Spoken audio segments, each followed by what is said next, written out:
Vamos fazer a nossa prece pedindo a Jesus que nos abençoe, que nos dê tranquilidade nesses momentos de reflexão que estamos vivendo. São momentos importantes para a nossa vida, para o nosso despertar como espírito, porque cansados do materialismo e dos valores passageiros, temos buscado, Senhor, um estudo renovador, uma informação nova, que nos incentive a buscar o lado melhor da vida, o lado imortal, o lado que nos dará tranquilidade, felicidade e paz. Nem sempre, Senhor, encontramos facilidade para nos aprimorarmos espiritualmente, porque o esforço que precisamos fazer, na maioria das vezes, vem contra o movimento natural do mundo, contra o movimento natural dos interesses, mas esta é a imagem do verdadeiro cristão, daquele que nada contra a correnteza das suas próprias imperfeições, daquele que luta constantemente, mesmo que às vezes afetado pela sua própria dificuldade em compreender mais e servir mais, mas ele nunca desiste de sobrepor o homem velho que existe dentro de cada um de nós, em busca de uma concepção maior da vida. Abençoe o nosso grupo de estudo, que possamos adentrar ao mundo espiritual com a naturalidade do pensamento, como temos feito através do estudo desta obra tão importante para nós. Continue conosco, Senhor, hoje, agora e sempre. Que assim seja. Boa noite a todos. Na semana passada, nós estudamos o desencarne do pai da Ivone Pereira, quando ele narrou para a própria filha toda a sua passagem para o mundo espiritual de forma extremamente tranquila, extremamente natural. Ele simplesmente desperta numa varanda, sente os órgãos, entorpecidos, como se estivesse acordando de um sono muito intenso, de uma anestesia, e ali gradativamente ele vai adquirindo a lucidez, ele vai adquirindo posse da realidade à sua volta. Então ele faz uma constatação que a gente tem averiguado, em algumas observações, que o momento da morte nem sempre é um momento tão traumático. Na grande maioria das vezes, não se tem aquela certeza exata. A pessoa adoece ou sofre um acidente e entra num sono profundo. Este sono, este mergulho na profundidade do inconsciente, faz com que ela desperte numa outra dimensão da vida. A partir do momento desse despertar, ela vai sentir os efeitos da morte ou não. Ela pode simplesmente se libertar e buscar, como é o caso dele, apesar do medo, apesar da insegurança, ele tinha a presença da mãe por perto, o que lhe deu tranquilidade, e a partir dali ele desenvolve uma atividade social naquela cidade pequena. Como ele era um recém-desencarnado, ainda um doente, ele caminhava, ele fazia, uma série de excursões, conhecendo aquele lugar, e ainda se preparava para futuramente retornar à Terra. Felizes são aqueles que puderem retornar à Terra, porque a Terra é um planeta que está crescendo e atingindo agora um meio, de evolução tecnológica muito grande. Então, nós, espíritos, mesmo aqueles que estão divorciados da proposta tecnológica, quando retornarem, retornarão em outros campos de trabalho, porque a tendência é que tudo vai evoluindo com os princípios planetários. O mundo de regeneração é um mundo de uma tranquilidade muito maior. Nós não vamos ter os mesmos quadros sociais do mundo de prova e expiação. Nós teremos um mundo onde a reflexão estará falando mais alto, onde o entendimento estará falando mais alto, onde a compreensão da vida e dos valores da vida, com certeza, estarão em primeiro plano, aonde nós deixaremos a influência material em segundo plano e a nossa maior preocupação será sempre com o nosso despertar espiritual. Ele narra para Ivone no finalzinho, né, da mensagem, quando, aliás, quem faz a narrativa é ela, que a última informação que ela teve do pai é que ele estava agora estudando, se preparando para uma nova vida, ao qual ele teria grandes responsabilidades. Na atual vida como pai, ele era um espírito muito humilde, simples, tiveram uma vida simples, uma pessoa de uma honestidade muito grande, de uma humildade realmente, né? Que não era algo forçado, era algo natural, que partia daquela alma, e agora ele vinha se preparando para uma vida muito mais estuante dentro de algum campo de responsabilidade maior. Então, nós paramos, né, na página 30 aí de quem está acompanhando pelo livro, lá em cima, naquele ponto, quando ela diz, de outro modo, declaramos os espíritos esclarecidos, como sempre fizeram, que a vida de além-túmulo é intensíssima, real, que lá as entidades desencarnadas, e ela abre um parêntese dizendo, e até as encarnadas com especialidade, as almas aplicadas a um desejo de progresso mais rápido, ou com um ideal a favor da humanidade, fazem aprendizados, estudos variados, realizam tarefas e missões em torno de causas nobres e a bem do próximo. Vamos dar só uma pausa nesse ponto para a gente pensar. O mundo espiritual, ele não está simplesmente, né, circunscrito aos espíritos desencarnados. Os espíritos encarnados, eles vivem também no mundo espiritual sempre que possível, tanto no mundo espiritual superior como no mundo espiritual inferior. O que nos leva a um ou a outro? Perdão. Se nós queremos fazer uma viagem a determinada cidade, a gente vai fazer o quê? Vai se preparar, o clima lá é frio, então eu tenho que levar roupas de frio, eu tenho que fazer a reserva da passagem, o lugar que eu vou ficar. Eu tenho toda uma preparação para aquela viagem, ela vai durar quanto tempo, eu tenho, né, depende às vezes do câmbio, da língua, quais são as minhas preocupações que me levam a essa viagem. Da mesma forma acontece nas nossas excursões pelo mundo espiritual.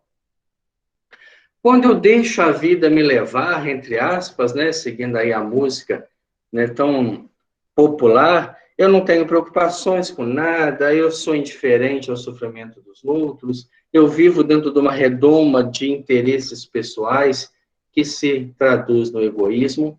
Eu também faço as minhas excursões, mas em regiões propícias a este tipo de sentimento. Então, toda vez que eu vou, né, repousar no sono da noite, como faremos daqui a algumas horas, mas com a consciência extremamente, né, turbulenta daquilo que eu devia ter feito e não fiz, daquilo que eu não devia ter feito e fiz, das coisas e oportunidades que não aproveitei, das reflexões que não foram feitas, da vontade de renovar que eu venho apagando simplesmente com triste, deixa para lá, isso é para depois, não me preocupa agora. Independente disso, que é livre-arbítrio e escolha, eu excursiono. Porque a vida material da Terra, ela é uma vida temporária, é um mundo de ilusões. Não é a realidade do espírito. Tão logo ele se liberte da matéria, ele vai buscar zonas de interesse. Ele vai buscar regiões onde ele se sente bem, onde ele vai encontrar outras almas que pensam no mesmo teor vibracional que ele. Então, naquele momento, ele sai do corpo físico e adentra as regiões compatíveis com o seu modo de ser. Como ela fala aqui, entre aspas, né, até as encarnadas com especialidade as almas aplicadas a um desejo de progresso mais rápido, ela está falando do mundo espiritual superior. aonde várias almas também estão presentes durante o desdobramento do sono. Nós temos, por exemplo, no livro Nosso Lar, né, um momento até hilário de André Luiz, quando ele se assusta com dois fantasmas que passaram, né? E ele vai contar isso a Narcisa e ela esclarece que eram almas de pessoas encarnadas na Terra, desdobradas no mundo espiritual em atividade. E naquele momento elas estão confabulando com todas as normas da vida espiritual. No livro Missionários da Luz, nós temos, né, o treinamento que o instrutor Alexandre faz, e ele faz isso na Terra, numa casa espírita, para que as almas não tivessem tanta dificuldade de se libertar e adentrar o mundo maior. E nos 300 que ele tinha inscritos que participavam do seu curso de instrução para ministrar em cursos de entendimento da mediunidade na Terra, apenas 30 participavam ativamente. Espíritos encarnados que conseguiam se desdobrar com naturalidade do sono, sem nenhum problema de consciência, de culpa, de valores, e adentrar a esses cursos para aproveitar a espiritualidade nesse momento e antecipar as realidades do espírito. Que existem regiões do espaço, diz ela, interditadas a entidades inferiores. Um exemplo disso nós temos a colônia Nosso Lar. Não são todos os espíritos que conseguem chegar. Você só entra se você for conduzido, se você for convidado, se você for compatível com o nível de vibração de Nosso Lar. Então não adianta se iludir e pensar, se eu morrer hoje, eu sou religioso, eu tenho compreensão, eu vou ser levado por um lugar bom. Nem sempre.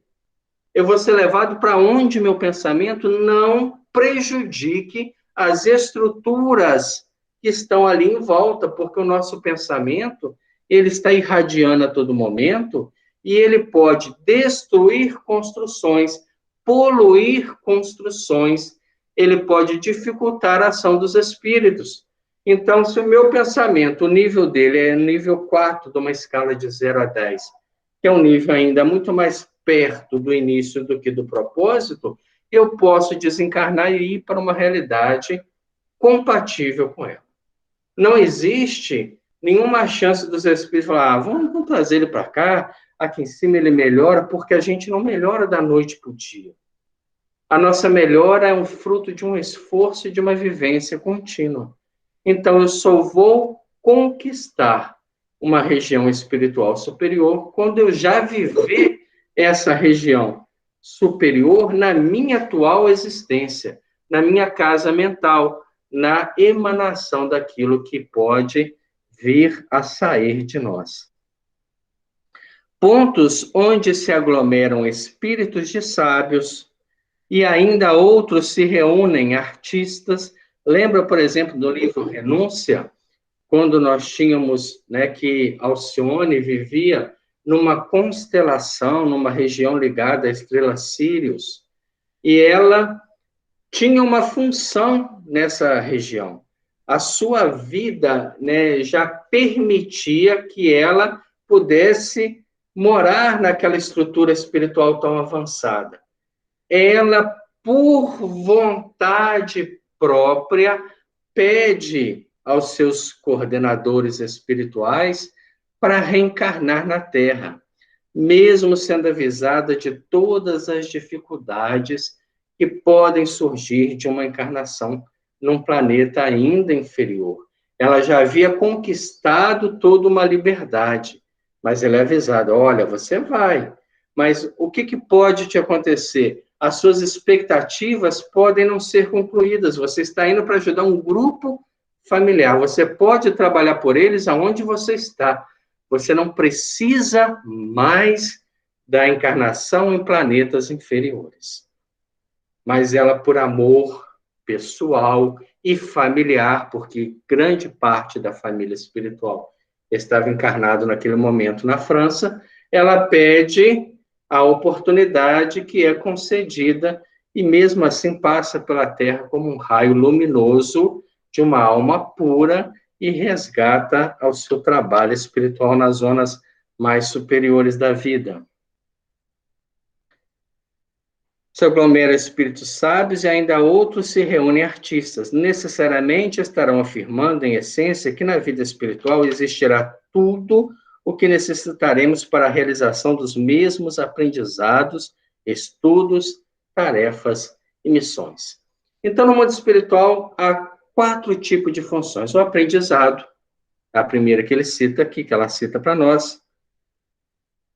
Vamos voltar aqui. Aprendizado, os estudos, os grupos de estudo, as universidades, as instituições, as tarefas que quando você vai se graduando, você se põe em condições de desenvolver, e somente as missões aqueles que já estão especializados nas suas funções.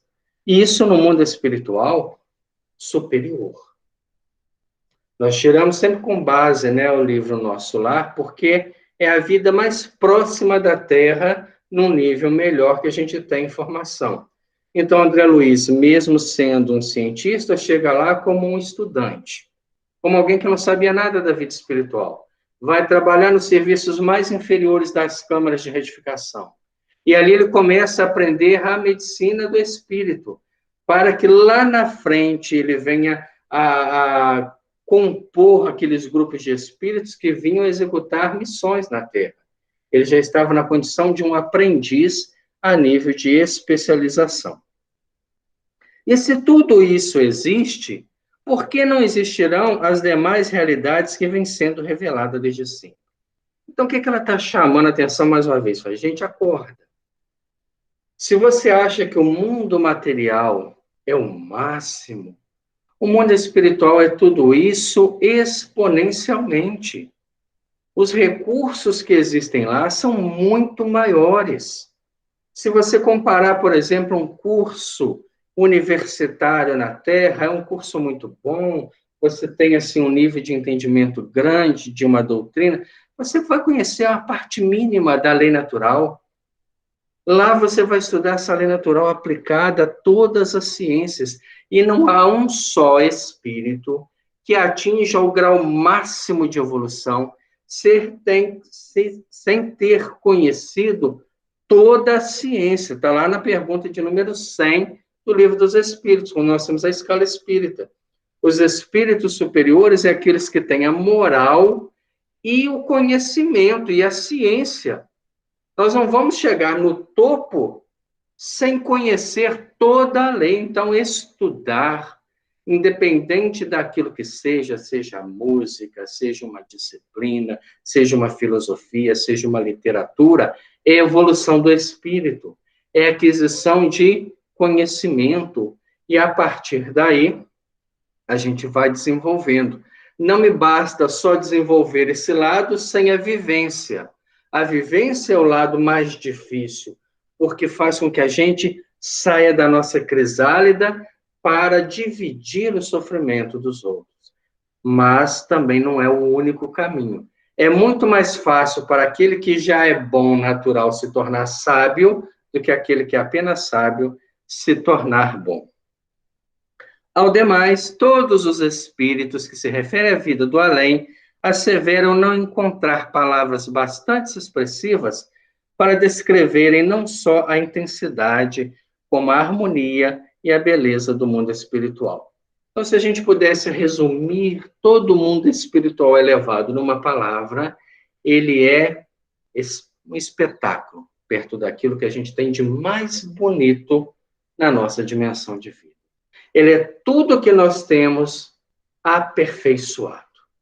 É tudo que nós temos num grau de perfeição muito grande. E nós vamos entender o porquê na sequência da leitura. Porque o homem, ele irradia de si a sua individualidade. Se você tem um grupo de almas boas, ao redor dessas almas, a atmosfera que elas causam é uma atmosfera boa. Se você tem uma sequência de almas decaídas, de almas infelizes, de almas ainda primitivas, a realidade em torno delas não pode ser diferente. Suas palavras, as descrições que fazem desses locais ou criações do invisível e que dão a ver aos médiuns, estes só poderão transmitir empalidecidas pelo constrangimento da palavra humana, tão pobre e imperfeita que até mesmo as regiões mais simples do plano astral são descritas a contento. Então, tudo que nós temos de informação ainda é uma imagem fosca, é uma imagem pálida da realidade, mesmo as regiões inferiores, porque nós não temos uma linguagem que possa descrever com perfeição. Agora, um médium que no seu desdobramento se mantém lúcido tem essa visão exata. Nós temos, por exemplo, né, na psicografia do livro Nosso Lar, quando Chico Xavier foi levado ao Nosso Lar para conhecer a cidade e não relutar mentalmente contra todas aquelas novidades que até então ninguém ousava falar, né, transporte a nível eletromagnético, comunicações via, né, a tecnologias que nem na Terra tinha naquele momento, ele precisou ver para não lutar contra aquela realidade. Naquele momento não havia como descrever nada disso pela nossa linguagem. Há uma passagem até um tanto quanto engraçada do pai da Ivone Pereira, esse aí que narrou o desencarne, quando numa sessão mediúnica ele foi médium do Dr. Bezerra de Menezes. Ele trabalhando mediunicamente, o Dr. Bezerra, incorporado a ele, falou sobre o futuro da humanidade. E ele falou, né, o Dr. Bezerra, falou algo interessante. Ele falou assim, no futuro, nós teríamos, né, uma caixa, e essa caixa teria imagem e som. Numa época que nem o rádio ainda, né, engatinhava, televisão, nunca ouvia se falar.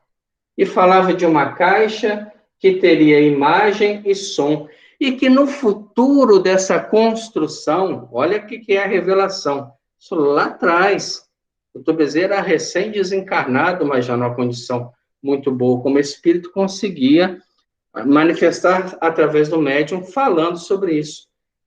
Esta caixa, ela seria um veículo de comunicação entre a nossa realidade, a nossa dimensão de vida, a terceira dimensão, com a dimensão de vida espiritual, transcomunicação instrumental. O grupo mediúnico que estava ali ficou escandalizado com essa mensagem. Ela conta isso para nós no livro A Luz do Consolador. E eles doutrinaram o Dr. Bezerra de Menezes, acreditando que era um obsessor tentando desequilibrar o trabalho. Olha só como é que a gente tem as dificuldades. Como é que ele ia falar naquela época? Daqui a pouco vai vir um produto aí que vai chamar televisão, que vai passar programa. Não tem como, não havia concepção naquela época para entender. Então ele tem que usar figuras de linguagem, como João Evangelista usou muito no livro Apocalipse, para definir a visão que ele está tendo perante a realidade que as pessoas vivem, para que elas tenham pelo menos uma ideia do que vem a ser aquilo tudo. Para transmitirem o que até hoje ha sido trazido às criaturas pelos guias espirituais, é-lhes necessário criar imagem para os médiuns. Imagem estas subordinadas ao grau de concepção e poder assimilativo dos mesmos, o que obrigará a própria faculdade mediúnica uma operação mental, um jogo de tradução, se de tal expressão não podemos servir, que nem sempre reproduzirá fidedignidade as informações e os esclarecimentos que os espíritos pretendem prestar. Então, tudo que nós temos, mesmo, né, a literatura, ela ainda está aquém da realidade. Não há como se exprimir sentimentos através de um vocabulário totalmente restrito. Eu me lembro que certa vez foi criticada a obra de Joana de Ângeles por usar um palavreado muito, rebuscado, principalmente na poesia. Ela que, numa encarnação anterior à do Brasil, ela foi a Madre Juana Inês de la Cruz, no México, que é considerada a maior poetisa da língua espanhola. Então, ela tem um conhecimento poético muito grande. E ela traz uma literatura, da psicologia, da quarta força, da transpessoal, e não encontra palavras simples para explicar fenômenos psíquicos. Então, num diálogo entre ela e o próprio Divaldo, ele dizendo assim, que as pessoas reclamavam, que as palavras eram mais complicadas, que às vezes não entendiam sentido, e ela explica justamente isso aqui que ela está falando. É muito difícil para um espírito exprimir aquilo que é tão grande numa linguagem tão pequena. E, ademais, a doutrina espírita não é uma doutrina de gírias, é uma doutrina de estudo. Então, cabe a cada um esforçar-se para elevar até um ponto, para que os espíritos desçam a realidade até esse ponto e ela se torne compreensível. Ainda assim, para tais coisas se façam verdadeiras torturas, serão necessárias que ao médium e ao seu instrutor espiritual, em primeiro lugar, o médium deverá redobrar esforços no período de adestramento das faculdades, a fim de, na época oportuna, conseguir fácil intercâmbio com a espiritualidade mais alta. Comunhão que terá de ser constante, permanente, através dos atos cotidianos, e não somente na hora do trabalho objetivo, de modo que a permuta de vibrações o prepare satisfatoriamente para o melindroso ministério e o conserve unido aos seus dedicados mentores espirituais. Então, o que ela fala? É necessário um exercício constante do médium, constante, para que ele esteja sempre ligado à espiritualidade superior, não só na hora do trabalho mediúnico. O trabalho mediúnico é terça-feira, 8 horas da noite. Nessa hora eu sento, eu concentro, eu faço prece, mas eu saí dali, eu volto à minha realidade, que é totalmente diferente daquilo. Eu nunca vou ser um médium. Eu estou sendo, no mínimo, um hipócrita, que naquele momento vendo uma imagem de santidade que não sou. É necessário que a nossa sessão mediúnica seja a nossa vida. Em todos os momentos, eu estou sendo médium de correntes mentais. Quando estou na maledicência, quando eu estou na fofoca, quando eu estou na conversação sem proveito, quando eu estou no anedotário inútil, nós estamos intermediando o mundo espiritual inferior. Quando você está conversando uma conversa madura, quando você está estimulando, consolando, secando uma lágrima, você está no trabalho espiritual superior. Aí vão falar assim, mas aí então é muito difícil ser médico. Realmente, ninguém falou que é fácil. Intermediar correntes mentais é fácil.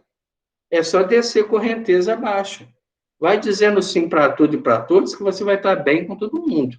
Agora, trabalhar mediunicamente dentro da proposta espírita é nadar contra a correnteza. É se esforçar, é se conter, é se manter, é buscar realmente um trabalho de forma diferenciada. Tal como esclarecem os códigos da doutrina espírita e a prática da mediunidade confirma, suas vibrações, suas faculdades em geral, no momento de intercâmbio mediúnico, terão de ser potenciadas é a palavra que ela usa, ao máximo que a sua natureza física, psíquica e mental suportem, o que para ele equivalerá a uma operação transcendental, algo torturante enquanto a entidade instrutora comunicante deverá rebaixar suas próprias vibrações e demais faculdades até equipará-las ou harmonizá-las com as do médium, o que igualmente para aquela entidade será tortura e uma abnegação digna do nosso respeito e da nossa veneração. Então, tanto a nossa elevação exige de nós um esforço, um sacrifício constante, como os espíritos que vêm junto a nós a um trabalho, seja da psicografia, da psicofonia, do trabalho de cura, do trabalho de atendimento, eles também têm que reduzir a sua capacidade ao ponto de nós entrarmos dentro de uma faixa equivalente de vibração e de interpretação das correntes mentais. Frequentemente, ele o percebe, e o que aí enxerga ou aprende não consegue explicar integralmente, porque não dispõe o cérebro humano dos necessários recursos para uma transmissão perfeita. Por isso, quanto mais estudar o médium, melhor ele se torna um canal de transmissão. Quanto mais recursos tiver dentro da mente do médium, melhor vai ser a sua exposição gráfica. É diferente, por exemplo, quando a gente estuda Chico Xavier. Aí vai falar assim, mas ele tinha só a quarta série primária. No entanto, quando você pega, né, Parnaso de Além Túmulo, a Antologia dos Imortais, são obras de poetas, cada um dentro do seu estilo, de uma beleza literária profunda, mas no inconsciente daquela alma havia recursos muito grandes.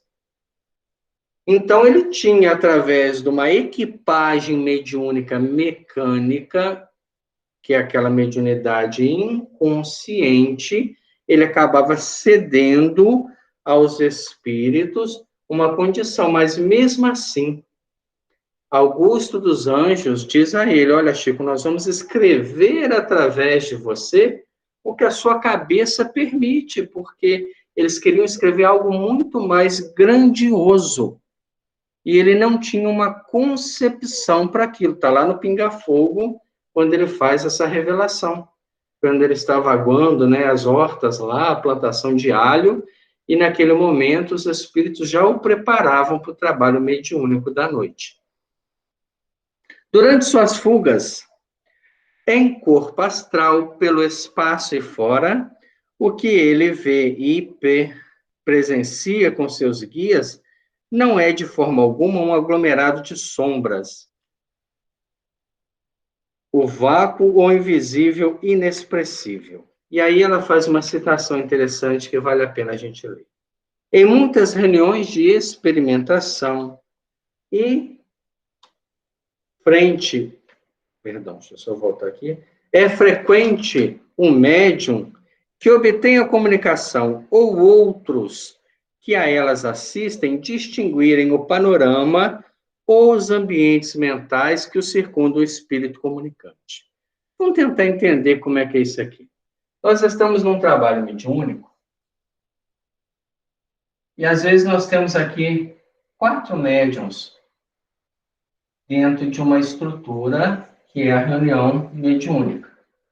E temos aqui pessoas que não estão trabalhando mediunicamente, mas estão ali com funções específicas, seja a função do passe, seja a função do esclarecimento, alguns talvez com a função de prece, leituras, aquilo que cada casa determina como importante.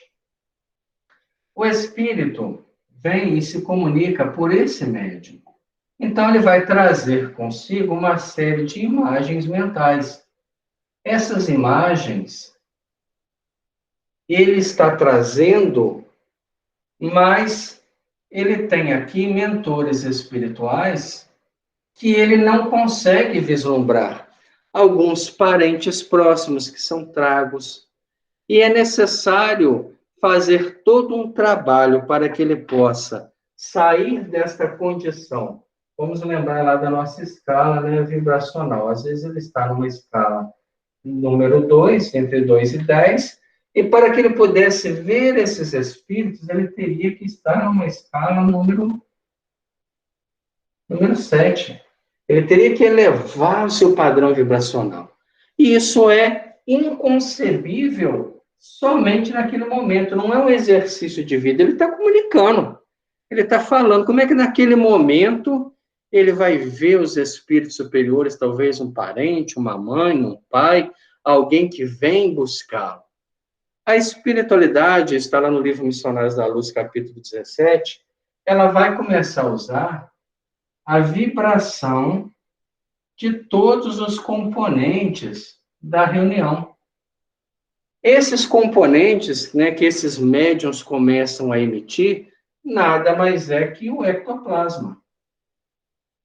Aí nós vamos falar assim, ó, mas o ectoplasma é para reunião de materialização. E o que vai ser feito aqui?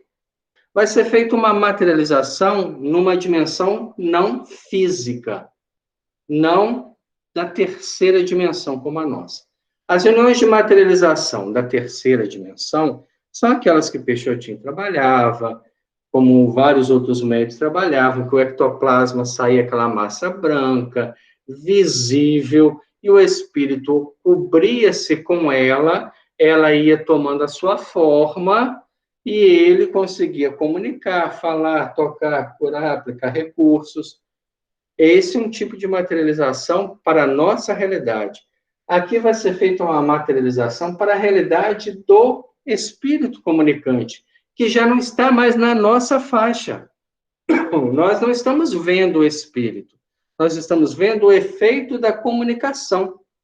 Então, esses médiuns começam a doar o ectoplasma, todos eles. A espiritualidade vai manipular essa energia e vai aplicar, por exemplo, num determinado ser e vai se tornar visível para ele. Ele está superior à sua vibração, mas com a materialização nessa dimensão, ele se torna visível. E aí ele fala, oh, eu estou vendo agora a minha mãe, ela vem me buscar, e vai se sensibilizando à ação dos espíritos. Esse ectoplasma, que é trabalhado na reunião mediúnica, da mesma forma que o outro, ele também é reabsorvido pelos médiuns. Então, todo pensamento interfere nesse processo. Porque quando nós temos aqui pessoas que não sabem o que está fazendo aqui, que está despreparada, que está com interesse pessoal, que queria comunicação dos próprios parentes, esse pensamento vai impregnando esse ectoplasma. E depois ele é dividido para todos. Aí a pessoa sai da reunião mediúnica cansada. Ah, eu não gosto mais disso, não sei por que a gente... Sabe, é uma obrigação vir aqui, isso é desgastante, depois faz uma avaliação que não avalia nada, a gente fica conversando, não me sinto bem. Por quê? Porque eu estou sendo contaminado pelo pensamento daqueles que dividem a responsabilidade da reunião comigo. Reunião mediúnica ou é feita para ser feita da forma certa, ou não precisa fazer. Não se escandalizem por isso. A espiritualidade não depende de nós para fazer reunião mediúnica. Nunca dependeu. Imagina, então, o que era antes da doutrina espírita. Se somente depois as reuniões mediúnicas realmente exerceram papel. Eles não dependem de nós. Eles nos dão oportunidade de refletir sobre a experiência dos comunicantes, para que isso acelere o nosso processo e a gente possa conviver com a espiritualidade de forma mais próxima, num trabalho onde eles estão ativos, onde eles estão trabalhando intensamente. Então, a reunião mediúnica é uma oportunidade para os espíritos encarnados. Eles não dependem em nada. Falam assim, mas o centro está fechado, não tem desobsessão, não importa. Eles fazem isso no mundo espiritual com muito mais perfeição, com muito mais acerto, que fazem até mesmo sessões de regressão a vidas passadas, a experiências passadas. Então, ela só serve, em primeiro lugar, para as energias anímicas, para o nosso despertar. Então, para que eu participe, eu tenho que estar dentro daquilo que se enquadra à disciplina do trabalho mediúnico. Recentemente, diz ela aqui, em certa sessão para a cura de obsessões, realizada no Centro Espírita do Meier e da Guanabara, durante a manifestação do espírito de um infeliz ébrio que atuava sobre um pobre homem, chefe de numerosa família, impelindo-o à embriaguez, foram vistos pelos médiuns presentes um barril de aguardente e um cenário como de taverna, enquanto forte cheiro de álcool percebido por todos os presentes, se derramava na sala. Então, quando você tem um nível de doação fluídica de ectoplasma, a própria criação mental daquele espírito começa também a ser percebida por todos que ali estão. É um prognóstico que o trabalho caminha dentro de uma estrutura aceitável.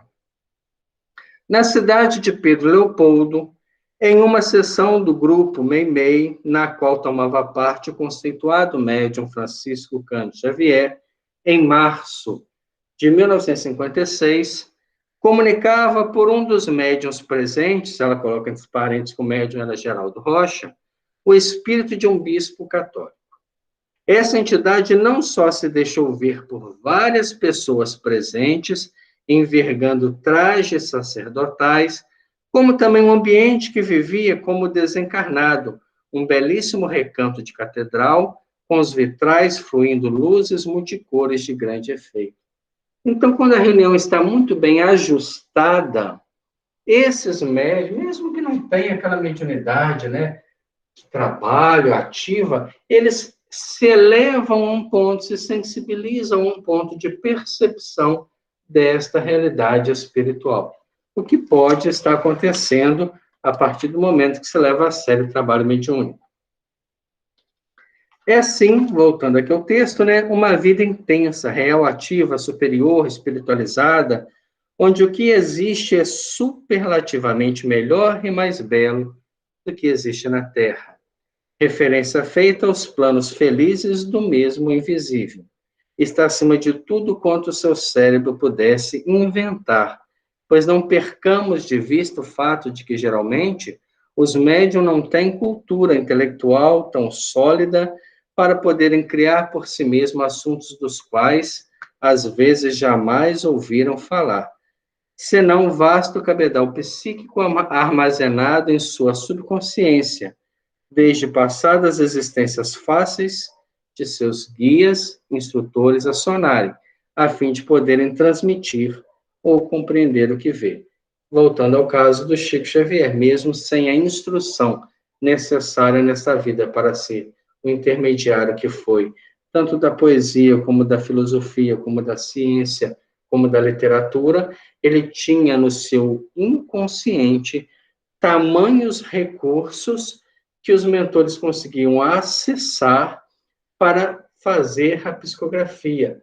No Pinga Fogo de número 2, se não me engano, uma pergunta sobre duas obras, né, que uma nós estudamos, Mecanismo da Mediunidade, e a outra que é Evolução em Dois Mundos. O que ele sentiu psicografando essas obras. E ele foi muito sincero, um médium muito honesto, dizendo que ele teve extrema dificuldade em entender aqueles conceitos, porque ele não tinha informações sobre todas aquelas realidades que estavam sendo colocadas. E é um livro que faz, né, apontamentos em diversos estudos científicos que trazem para nós uma realidade muito interessante, tanto da realidade do mundo espiritual como da mecânica da mediunidade. As construções do meio invisível são edificadas com essências disseminadas pelo universo infinito. Vamos tentar entender isso aqui, né, através da nossa filosofia pequena. Porque certas construções e certas instruções, nós não temos ciência para entender, nós temos a filosofia. Eu me lembro há pouco tempo agora, né, a gente estava numa conversa, num almoço, aí uma pessoa me perguntou assim, como é que a gente entende essa questão do espírito passar do mineral ao estado espiritual? E a gente tentando assim, vamos tentar pensar naquilo que não pode ser, porque naquilo que pode ser talvez falte um conceito científico que nos prove. Deus, sendo extremamente bom e justo, não cria nada para ser subalterno. Dá as mesmas oportunidades a tudo aquilo que cria, porque ele é justo. E o justo é aquele que não tem preferência, é aquele que dá a todos condições de alcançar os mesmos recursos. Então, se ele cria, por exemplo, o átomo que vai gerar o mineral, esse átomo de criação, ele vai caminhar na sua criação até atingir uma condição totalmente desmaterializada. Ele vai passar por uma série de funções que não nos cabe julgar, porque nós não podemos acreditar que Deus criasse, por exemplo, seres ou formas e limitasse esses seres e essas formas a ficarem extremamente, né, ou imortalmente, ou eternamente, como se queira falar, inferiores a outras às que ele deu condições de crescer. Então, a gente às vezes consegue entender pela filosofia proposta, porque ainda nos falta uma condição mental para conceber o entendimento disso tudo. Alguns, né, costumam criticar, isso não é possível, como se Deus dependesse da nossa opinião para gerar. Depois que a gente estuda que tudo fica naquela dualidade, né, entre partícula e energia, tudo tem uma definição e tudo criado com um propósito. Então ela fala para nós, as construções do meio invisível são edificadas com as essências disseminadas pelo universo infinito.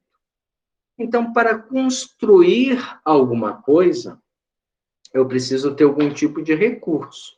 O recurso para se construir no mundo espiritual será sempre o fluido cósmico universal. Olha que eu paro de escrever aqui. Legal. Será sempre o fluido cósmico universal. Toda vez que a gente for construir alguma coisa, vai ser em cima disso. Mas e o ser encarnado? Ele utiliza o fluido cósmico universal? Utiliza. Utiliza já no campo do pensamento. Porque o pensamento ele já escapa da nossa dimensão material, que tem, né, altura, comprimento e profundidade. Ele escapa dessa dimensão e vai para uma dimensão espiritual. Então, toda alma, todo ser encarnado, ele vai irradiar, porque a alma não está restrita no corpo, ela irradia para fora dele a essência que é. E nesse espaço de radiação, que é variável segundo cada um, nós temos aqui a nossa atmosfera fluídica. Ou, quem estudou, né, o livro Mecanismo da Mediunidade vai lembrar do campo de Einstein, da vela acesa, que ela vai expandindo esse campo sem nunca perdê-lo, mesmo que ela vai perdendo foco, ela nunca deixa de existir. Dentro desse espaço de irradiação da alma, escapam aqui todos os nossos pensamentos e emoções. Por isso que os espíritos nos conhecem só de olhar, porque eles veem a nossa natureza em volta. Então, olha para aquele ali e fala assim, aquele ali está fingindo que é bom, mas não é. Esse daí é falso. Esse daí é interesseiro. Esse daí não é uma pessoa confiável para o trabalho da mediunidade. Esse daí nós não devemos investir. Eles fazem uma análise na nossa essência. E por que a gente está falando sobre isso aqui? Porque ela vai entrar nesse ponto a nível de criação. Nós criamos de acordo com a nossa atmosfera fluídica. Então, o ambiente da nossa casa é o somatório do ambiente mental, emocional e espiritual de todos aqueles que compõem. Então, se eu tenho, por exemplo, uma pessoa com o hábito da embriaguez dentro de casa, ela traz consigo uma atmosfera desagradável, vinculada talvez a outros espíritos que também têm aquele hábito e ainda não se predispuseram a se libertar. E com isso faz com que o ambiente geral sofra a influência daquela mente viciosa. Se nós temos um trabalho mediúnico, uma pessoa que não está preparada, que não está adequadamente orientada para aquele trabalho, ela é um fator ali dentro de perturbação, porque a sua natureza, a sua atmosfera fluídica, ela exala, contamina dos outros, é absorvida pelos outros, influencia. literalmente na saúde física, mental e espiritual das outras pessoas. E ela coloca para nós, para a realização dos desígnios da providência, a nosso respeito, isto é, a criação de quanto seja útil, necessário e agradável ao nosso espírito, quer se encontre este sobre a terra reencarnado ou fluindo os gozos da pátria espiritual, trata-se do fluido cósmico universal ou de certas modificações destes, de que se origina o fluido espiritual do éter fecundado, fonte geradora de tudo quanto há dentro da criação, inclusive os próprios planetas materiais e o nosso perispírito. Olha onde é que ela estica o pensamento. E aí a gente vê a nossa diferença para os espíritos superiores. Quando a gente vai numa colônia espiritual superior, ela é fruto de todos os espíritos que ali estão. Ela foi construída pela projeção do íntimo daquela pessoa. Imaginemos que a gente vai construir uma casa própria. Eu tenho recursos, então eu vou imaginar aquilo de mais belo que eu possa conceber. Eu tenho a opção de construir. Então, eu quero uma casa bonita, eu quero uma casa grande, eu quero uma casa confortável, eu quero os cômodos grandes, arejados, claros. A gente começa a pensar. E pensar a nível bonito, a nível belo, é natural do espírito, porque a construção do Pai Criador é belíssima. Aquele que concebe algo extremamente pequeno, talvez aquilo ali seja o máximo que ele possa construir ainda em beleza. Então, precisa de estímulo, precisa de contato com outras almas para poder se adestrar a pensar dessa forma. Então, no mundo espiritual, você chega numa colônia, ela é uma essência belíssima, porque ela já é a irradiação daqueles espíritos que ali estão. Você vai numa cidade no mundo espiritual inferior, ela é feia, as árvores são secas, os animais são deformados, as construções são escuras, porque ela carrega a consciência de culpa daqueles espíritos que ali estão. Eles chegam lá, imaginando-se condenados pela própria divindade, criam as versões naturais que trazem das construções inferiores, infernais. Assim como os espíritos que cometem o suicídio. Esses, muito pior do que os outros, constroem uma realidade infinitamente pequena, seca, miserável, porque se consideram julgados ao martírio eterno, sem remissão. Esse pensamento que é estimulado por obsessores que lá estão e dominam esses sítios, né, de sofredores, fazem com que a criação interna desses espíritos contribuam para aquela paisagem doente. Nós vamos ver neste livro, mais à frente, uma construção nas trevas muito triste, que não era a realidade que os espíritos superiores viam, mas era a consciência de culpa dos espíritos inferiores, que projetavam de si a realidade que viviam. Então, assim também é no mundo espiritual. Nós vamos chegar e vamos contribuir de alguma forma. Por isso que a gente não pode sair daqui inferiores, imediatistas, violentos, egoístas e adentrar colônias superiores. Nós vamos contaminar, nós vamos tirar o brilho daquele lugar.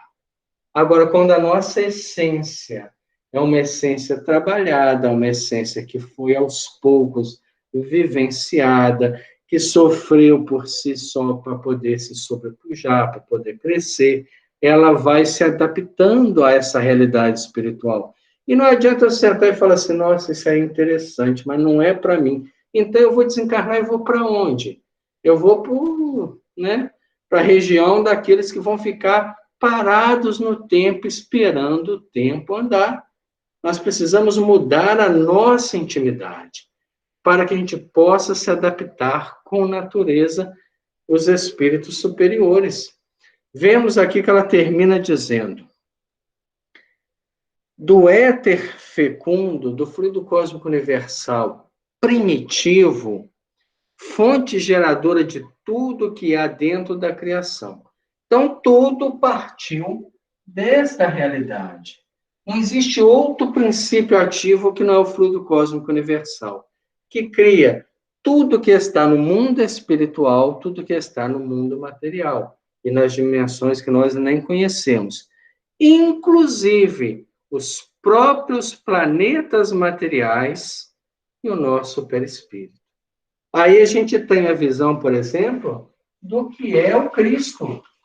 Porque o que é Jesus nesse meio aí? É ele que criou o nosso planeta. Está lá na Gênesis, quando diz, né, que deslocou uma massa do Sol e foi dada a ele para modelar. E o planeta tomou o quê? A sua natureza íntima. Por isso que é um planeta belíssimo, de regiões fantásticas. É a beleza íntima do seu Criador. E nosso planeta é criado e gerido por nosso Senhor. Da mesma forma que o universo é gerido por Deus, na sua infinidade de mundos, de dimensões, de construções.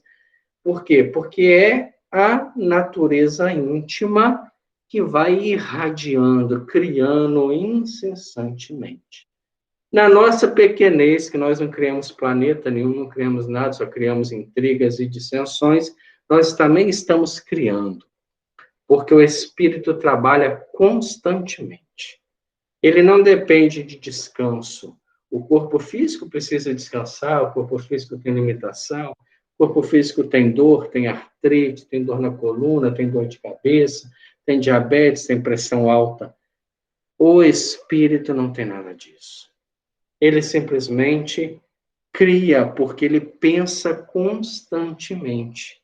A educação mental do espírito é necessária para que ele possa começar a construir construções válidas, algo de bom.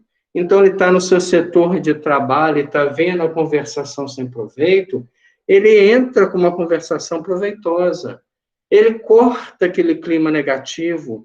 Se está dentro de casa, aquela discussão sem proveito, que vai levar, às vezes, à ofensa, que vai levar as pessoas a uma condição mental inferior e sintonizar com tudo de inferior que já existe em volta, ele vai lá e reconstrói o pensamento. E, para isso, ele precisa estar atento, que naquele momento o que está acontecendo ali não é apenas a realidade material.